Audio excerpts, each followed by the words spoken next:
Test. Okay, day 2 lunch, and what I'm having over here is a little bit different. Okay, my mic crapped out in this scene, and what I was saying is that I was having something a little different for lunch on the second day of my diet. It was beef burgers, and I mixed some ground beef liver inside, and it's very nice because it adds earthy creaminess into the mix lah. I also talked about the kinds of salt that I used.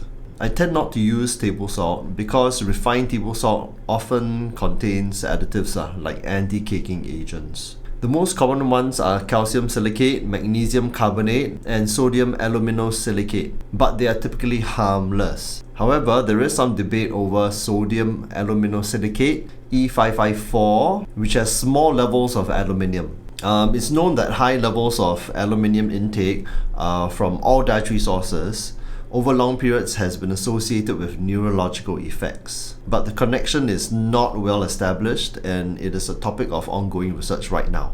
That said, the amount of aluminium which you would ingest is very small to begin with, almost minute. The main benefit of choosing other salts besides table salt, the main benefit is in itself quite minimal, is that you get a slightly higher amount of beneficial trace minerals in the salt, like magnesium, calcium, and potassium.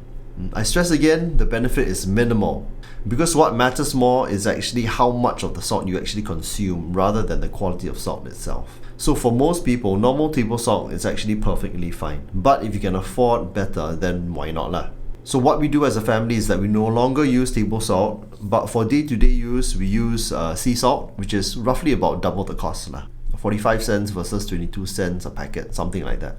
But if you want to crack some salt on stuff, right, we tend to use pink Himalayan salt or Celtic sea salt, that sort of thing lah. But it's mainly for a difference in flavor. There's a slight difference, you can tell. And I do this because, especially when I'm eating like this, it's the only seasoning I'm using, so why not?